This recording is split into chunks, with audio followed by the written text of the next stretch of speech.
Hey everyone, it's MeraMangle. And it's me, Chasity V. And welcome to another Mangle morning. Woo! Maybe you shouldn't do the and, because I forgot I do another and. That felt like too many ands. You want to do it again? No. we're gonna get it by the end of the week. That's right. Everything in life is still just a rehearsal for the main event. You know what? You're going to have a lot more bad days. Yeah. That sounded like a threat, though. That sounded like you knew. No, that just reminded me of last week. Like, I've seen. And you want me to look into my crystal ball? Wait, last week. Did we have bad days last week? Yeah. The runway. Viola.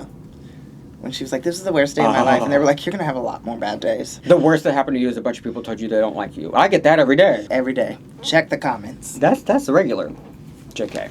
I mean, not really, but also, like, not that deep. Not that deep. These girls better start rehearsing their talent, their girl group, their snatch games. Their charisma, uniqueness, nerve, and talent. At an all-star level. Today, we're going over the second rumored cast, the updated rumored cast for Down Under vs. the World. Which is so crazy that we're literally filming another All-Stars. And on top of that, they just announced that they're taking auditions for another season. Right. Another season of the U.S. franchise. Let's get into that and a couple other things, but also, yeah, we're going to go over that full rumored cast for the Down Under vs. the World. Some very interesting changes, a lot of changes, but some that actually stayed, which was surprising to me from the first very early rumored cast. It's feeling like this actually could be realistic. The one. But we'll get into that and see if we actually like it. But before we get started with all that, make sure you go and hit that subscribe button, like the video, and join the Patreon where you can see all kinds of additional content you can't see on YouTube. Plus, you're helping support the channel. Now, you can also support the channel by tipping on Venmo, CashApp, or the YouTube thanks, which we'll go over some of those at the end of the video. Like you mentioned, season 19, the casting for that has come early. You didn't even want to say 19. That's I wanted so to say absurd. 18. Because it typically comes closer to when the promos for the next one drops, It doesn't feel as jarring to skip ahead another season, but season 19 is insane. But I guess that would put them, does that put them at the same filming time, or would that put them at a new... Well, theoretically, they could start whenever, because the whole casting thing is typically months. Because 18's done filming. Right. Been done filming. I think it was me and Chloe just like a week or two ago talking about how the U.S. gets a longer window to turn their tape in, at least 2 months. They want more and give you less time. And let me tell you... What do you mean they want more? The audition process? Yeah, the audition process. Each time it's just... I haven't looked through this one yet, so I'm excited to kind of dive into it. I will say this. If they run these auditions... What are you going to do? Through an AI detector, the girls are screwed. You mean like their tapes? No, I mean like the written part. Like, you know, where you have to put a description of yourself. What type of drag is this? What do you do here? What's your favorite color? So you're saying like AI would like get rid of people? No, if they send it through an AI detector, like if what does that mean? Because all these girls use ChatGPT. Oh. To fill out their bios and answer all those questions, because they ask you a bazillion questions.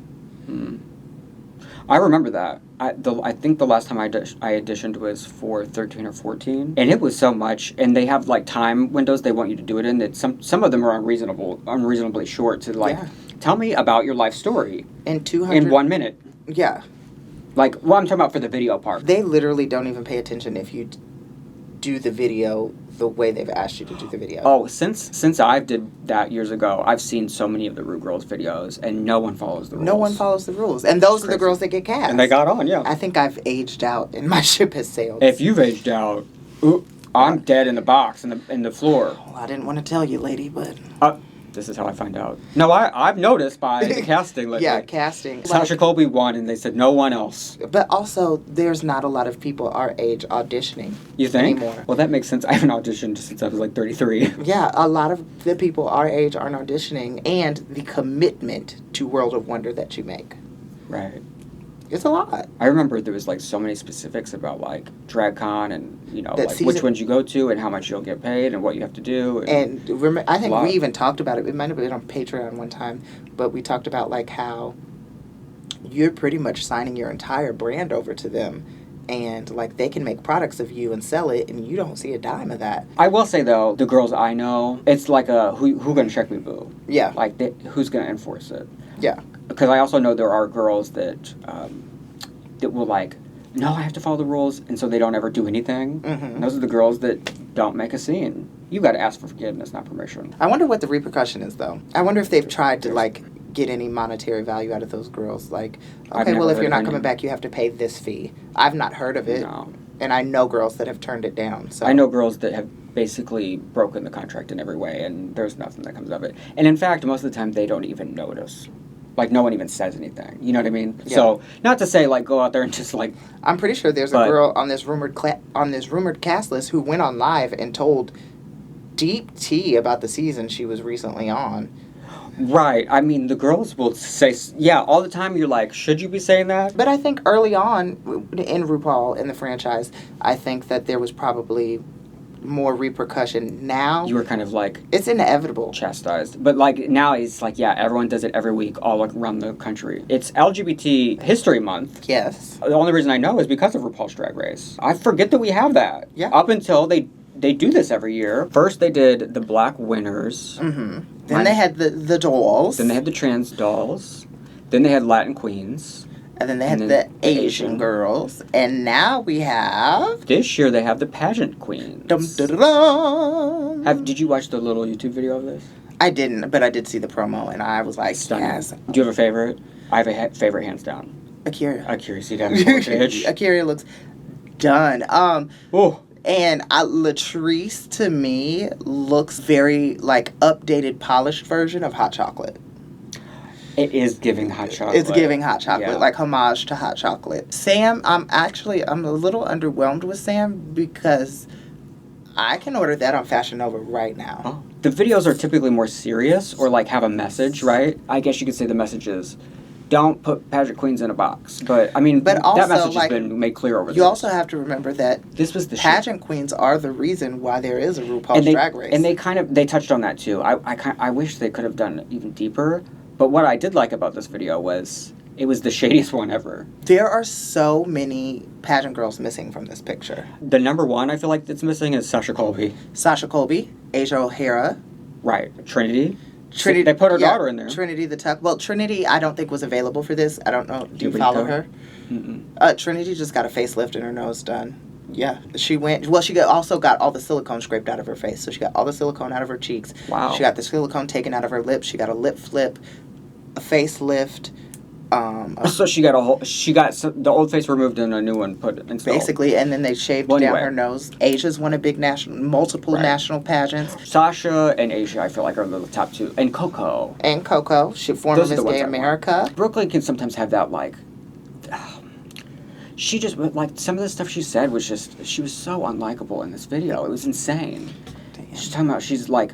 I've only been a winner or a runner-up, first runner-up, and that's it. And, like, just, like, weird thing. They were all being, like, very competitive with each other in their interviews, which was just so different than, like, what you would expect from the past. You know what I mean? That is true. She went to Continental. They were first runner-up, then she won Continental. They were so pageant girls in the video. It was funny. Then she went to Miss Gay America, and she was first runner-up. I'm not sure why Sam made the... They kept shading her, too. Each girl would be like, all these girls I worked with for years, and we're all pageant legends, and da-da-da-da. And then Sam's here, but and it would be like she's repping for the baby pageant girls, like she's the future. She's a former Miss Glamorous newcomer. She is a good queen to show that the young queens can still do it. But no, even in the video, Akira won because like she was flawless. Like no one came close to her. She said, y'all want drag? You want Grand Madame? She's like, I'll give you Grand, but I'm not covering all this up. Girl, her beat just she's done. Latrice and Alyssa, of course, they were the most fun to watch in the video. Their personalities. I don't know if you could find two queens in terms of the quotes and all that. I wonder what they'll do next year. Because now I'm like, well, are we going to do a comedy queen one? Are we going to do, like now it opens up the possibilities to stuff like that, alt queens. The other one I forgot, a pageant queen that is often forgotten. Probably for good reason. Nina West. She's a kind lady, so that was more hateful than I intended. Let's get into our list of the 10 rumored queens. The way this breaks down is 5 Down Under queens and 5 international queens, 2 of which are U.S. Then there's 1 UK, 1 Philippines, and then what's left? Who's the other one? It was Spain. España. So let's get into the list, and we're just going to go alphabetical by first name, and so that means we're starting off in the UK with Elektra Fence. Oh! She was one of the few that survived the first rumored cast list. So do you feel like she's been debunked? No, she hasn't. I feel like this means she's for sure going. The fact that she's on both lists? I guess the way I meant that was like it's been debunked that she's actually there. They still haven't left. So until people, like, So they actually anybody could go, pull a Maddie. this all still could be wrong. Yeah. Up until it starts. But it's interesting that she did survive both lists. So it makes me feel like, because there's a couple people that are still here, maybe there is some validity to, at least, like, the conversations were happening with the first group. Yeah. Here's the thing, in general, with the Down Under versus the World is, in my opinion, especially for the international girls, you would want to get at least a giant name or two. Yeah. It's going to get people curious and want to tune in. Make again. them want to watch. Yeah. UK has a lot of good opportunities for that. So it's interesting that they went with an earlier route. They're going to use the Slazer Royale method of, like, let's make sure they're all early out. They didn't do well because she was 11th place, second out. She is a fierce dancer. But she's very chaotic in terms of, like... Maybe they just felt like, you know what, she didn't get a fair shake. Let's give her another go. It's been quiet. I mean, we're on UK 7 right now. She was season 3. That was like 4 years ago. I feel like she has a potential to have a good underdog arc, but don't have a lot of expectations based on what we've seen. But she's very sweet. You know why her name is Elektra Fence, right? Do you remember that? I don't. She went viral. You would love this video. You love seeing drag queens get hurt. I do love seeing drag queens get hurt. Just brought joy. I can't help it. I think, even if it's me, I think it's kind of funny.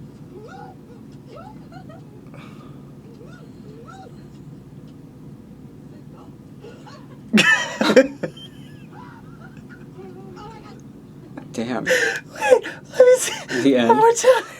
Ooh, ooh.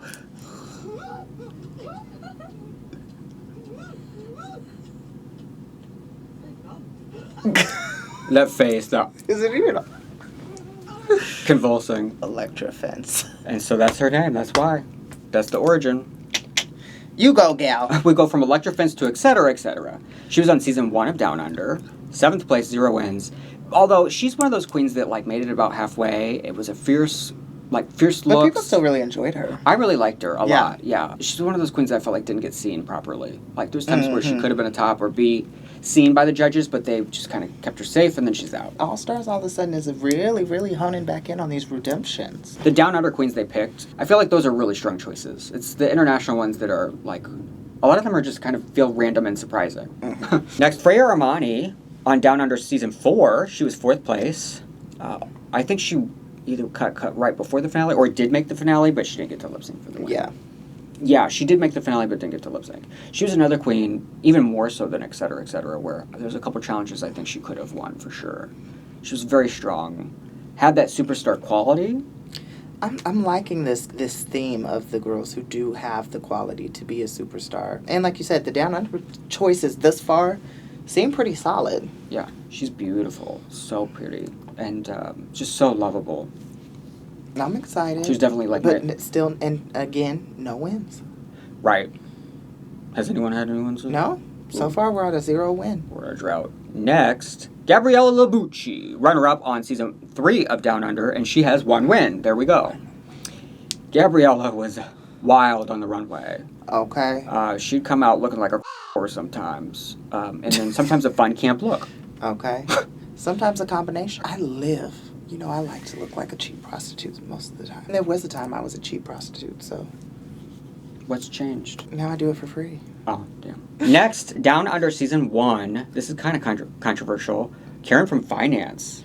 Oh. Controversial to me just because her run was controversial. Yeah. You know, she did not do particularly well on the season. Her and Well, Art. Technically, great. She did a fantastic, yeah. But it was, it felt like they were, pushed because they were big names. They got the ginger edit. Far worse than that. Like, they should have gone home every week and they didn't. And here they are. And they made it all the way to the end. It was like, this is the only season, I think, out of all, I want to say it's something like 72 seasons I've watched for Drag Race. It's the only season I've ever stopped watching, before the end. That's crazy work. Because it was that bad. Yeah. Worst talent show you'll ever see in your life. She should have been the bottom every week. However, what could be fierce for her, and I love Art too, who's not here, but for either one of them to get a redemption, it would be fierce to see them like live up to the name that they are in real life, that iconic person that they are, and the brand they deliver in real life. It'd be like if Juno Birch went on and just like, like was a disaster in all the challenges, but they pushed her to the end. That's how it was for these girls. Like it'd be like if they did that for Sasha. I actually met Karen from Finance, my first drag con ever, back in 2017, way before she was ever on Drag Race, because she was that big of a name back then. Excited to see what may happen. Also, it was season 1. Yeah, but that's no excuse. She knew what Drag Race was based on the 15 seasons that it are here. Yeah, but they could sometimes, just like in pageantry, the name. I remember her complaining because they never did any sort of acting challenge on her season, and she was like, when is the acting challenge? Yeah. She felt like maybe some of her strong suits didn't get showcased. They did do 8 full challenges, though, and the looks and the runway were definitely strong. Okay. But it's the challenges. But I want to see her overcome it. Next, Lala Ree. Whoop, whoop. This is interesting. I want to say it was just earlier this year, she announced publicly, did a whole press tour about, I'm no longer going to be Lala Ree in drag. Yeah. Do you remember that? Mm-hmm. Her and Le Grand Dame did it at the same time, and they both have kind of come out of retirement. Yeah. Quietly. So this will be interesting. Retire and come back so often. I feel like we're constantly But, I mean, they did, really weird, really intentional press tours that got a lot of publicity, because they were trying to promote their music out of drag. Both of them. But I think when at first one doesn't succeed, pick the other up and try again. I mean, the music is this, it's the same either way. So slap the wig on and dance around for us, please. But what if the music's not good? Guess what? Manila Luzon has 3 albums of music that's not good. That doesn't slow her down. That's what I'm saying. It's all bad. Most of them are bad. They still do it. I don't think Alaska's music's good either. I do like some of Alaska's music. I mean, I like some of them, but I don't think she's got enough to create a whole album. I actually was about to say her second album was called Pound Cake. I'd rather listen to And I love every song on it. Adore actually has good music. Adore has the vocals, and they feel like real songs, yeah. Yeah. But anyway, remember she did that song? They had to make music videos at the reunion? Because it was, all COVID. When she came back on All Stars, why didn't she, talk about her music or do it right after then? She won that talent show, I think, with an original song, didn't she? Mm-hmm. That was good. I don't know. It's like she can't get the momentum to keep going after or something. And sometimes it depends on the label you're signed to, how you're producing the music, who you're producing it through. Is she producing music through World of Wonder? Mm-hmm. A lot of that plays a factor because she could be amazing. Think of how many amazing singers there are with no record deal. But are you excited to see Lala back besides the music? I am. She's quality entertainment to me. She's fun and energetic, and I'm excited to see. She's had some time off, so let's see what happens. She was good on that All-Star season. Mm-hmm. But she was way better than she was on season 13. Right, she won 2 challenges that time. And the runways were elevated, but they could be even more elevated. So I kind of do like the idea of her getting that redemption at least, because she was good in most challenges. And who knows, maybe now she's got some music money. But I would be nervous if, it's the Down Under franchise that they have that stigma of, shitty runways. Yeah. Lala's going to come out in her bags. Oh. Why'd you cast those girls for that? Okay. So far, the international girls, it's given Selection Royale, make the Down Under girls look good on the runway. Okay. Next, this was the most shocking to me. From España, Season 2, it's Marina. Oh, why so shocking? It's just so random. For some reason, I think of the España franchise almost in its own bubble. Maybe it's because every franchise was basically represented on Global All-Stars except for España. Mm-hmm. And they were the first to start their own All-Stars internationally that wasn't a Versus the World. So, I feel like they have they're in a bubble almost sometimes. I can definitely say the trend that I'm seeing here is not necessarily early outs, but low placing. None of these girls have a lot of wins. She's the highest placing we've seen in terms of... Yeah, no, the most wins we've seen is 1. Yeah. And she also got 1. No, Lala had 2. Right. Well... to be fair, I was being generous with that because she was already eliminated when she won the talent show. So yeah. The one thing I remember about Marina the most is she was a bit of a Debbie Downer. She was the Debbie Downer of her season. She was mad that everyone was horny and loud on her season. And she just, she literally didn't like that. Well, get over it. But the thing I remember most is Jerichi calling her out for farting. And farting a lot. Oh, like you called me out. You made the noises. The chair made the noise. And you said... I'm supposed to ignore that? Yeah. I don't know how, but I don't think you should feel self-conscious about that. I wouldn't worry about it. I- Even if you did, so what? I am a lady. I do not break wind. Next, we got Molly Poppins from Down Under Season 2. Another 4th place, just like Marina. Okay. Also with 1 win. 1 win. A lot of the wins, too, are for, like, look challenges. Mm-hmm. It's interesting. Because she won, like the first now design. you're catching on to the trend here. They're like, yeah, I don't know why they would cast that way. Like, what is it you're trying to set Maybe up? this is going to be a look season. Well, I mean, they definitely do need that for the franchise, like we've talked about. But also, they need some talent, too. I will say Down Under 2 and 4, to me, those 2 seasons broke a lot of the stigma of Down Under. Mm-hmm. But the general public still sees what happened on 3 with Labucci and We the people. Karen. But Molly was very sweet. She just got overshadowed by the top 3. The top 3 on that one dominated. And her Hobbit sister, Anaconda, they called themselves like Hobbit Queens. Yeah. Because they were both little short nuggets. Short and they're in Down Under where Hobbiton is. They're Labubu's. Yeah, before their time. So she could Poppins more. Molly Poppins. Molly Poppins, them cherries. It's a name I've never forgotten. Next, I've never forgotten this name either. Nicole Paige Brooks from Atlanta, Georgia. Yeah. She is the other surviving member from the original cast list. She is the queen of 11th. Her and Elektra fence. Right, 11th twice. No wins either time. Mm-hmm. Look, we're not... It makes we're moments, not, though. Well, I was going to say, we are not interested in how she does in the challenges. We want her to survive so that she continues to continues to be in the workroom and makes moments. And we talked about this earlier when we were talking about the new casting and the rules and regulations. She was one of them that went online and she was the reason. I think the first reason we found out about all the Maddie and Lydia stuff. Yeah, like we heard rumors about it, but she was like, "Yeah, that's all true. Yep. I'll tell you about it." She's like, "I'll probably get in trouble for this, but I'm going to tell you anyway." And clearly not. Yeah, but I think it's because she's so... People want to see her on their TV. Yeah, oh yeah, there's a demand for this right now. Yeah, she would be the reason a lot of people are going to tune in. Absolutely, which is insane, because typically, the person that everyone's tuning in for is that strong, like the Shea Coulee, the Alaska, the Katya. The person that's the fan favorite because they also did well in the challenges. I don't think anyone even cares how she does. That's what's... I know. But also, how fortunate for her that she doesn't have to have that weight on her. But also, think about this. After season 2, you are making this big of a splash and a comeback. Right. That's incredible. Like, Kylie won from season 2, and I feel like she's had just as big of an impact on her little episodes based on people just loving her as a personality. And people like Phoenix and Chanel, they didn't get this big splash. Nicole Paige Brooks just has that kind of it factor. Yeah.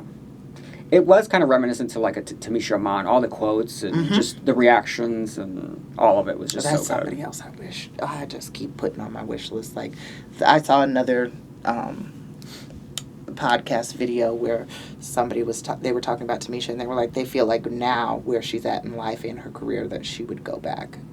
And I wish that hopefully they call her. Damn, I shouldn't have brought her up. You almost sound like you're about to cry. I hope they call her. I hope they call her because I really want to. Well, we'll have to come up with another wish list so you can put her on it again. Okay. Next, Zymba Ding. This is Brigadine's daughter from Philippines season 3. Gorge, she was 5th place with 1 win, but she did so well on her season. She was stronger the first time around than Brigadine was. She was a fierce competitor. I'd never heard of anyone that had real life experience because her family had struggled with leprosy. And the story... I remember this. I remember this for some reason. It was that season 3 of Philippines was really iconic, and it was some of those early episodes that all that stuff happened in. I feel like I learned so much, and to see how much it has affected her emotionally too, it was just heartbreaking. It makes it very real. But beyond all that, obviously she was a fierce competitor. It was a polish missing. Brigadine has that polish, but she was so good in the challenges. But again, this is the opportunity. And she's glowed up. Yep. That's what I was just about to say. You get that glow up after you get on, and you come back for an All Stars. She's a contender. She would be very strong. I would be scared for everyone for talent against her. I do think that she could be like that silent but deadly competitor that everyone falls in love with. Yes, that's our 10 queens. I'm excited. It's a solid list. I'm actually in some ways. It's a pretty solid list. I feel like it's kind of uneven. Like, to me... It's either you were really early out or you made it almost to the finale. The problem for me is, let's say the cast promo comes out. Even though people are excited for Nicole, I feel like there is something missing to be like, that name is there. You know? Nicole is that for this group, but I feel like there should be like... You still feel like there should be a huge name, yeah. However... It's intriguing. I'm gonna watch it. I was about to say I'm excited that it's happening. Like to see it. And I'm very excited for the Down Under queens. And not to and actually I'm excited for all of them in different ways. You know. Except Karen from finance. No, I want Karen to get that redemption. You want her to earn it this time and not... I want her to show her talent. Speaking of Down Under, it's time for our YouTube thanks, and it's Tex Aaron from Sydney and from Texas. But she lives in Tex Aaron tipped us last week when I was here. She's one of our dolls. I call her our Down Under correspondent. She's always coming through for us. So this is the perfect video for her to be in. And we're happy to see it. And you know, we need it to live. Okay. We need the tips to live. Tip your queens. Tip your queens, Henny. We appreciate it. Tell me what you like, what you want. It's okay. What song is that? What am I singing? Cool for the Summer? Why? I don't know why you busted out in that, but you did. Well, let us know what you think about the rumored cast for Down Under vs. the World. And if you're excited for season 19, who do you want to see on it? Should we do a wish list for the next... let's do it. Let's do a regular wish list. Season? Yeah, we could do that. Well, not right now, though. We gotta go. Gotta go. Glad you got to see us, Puddin'.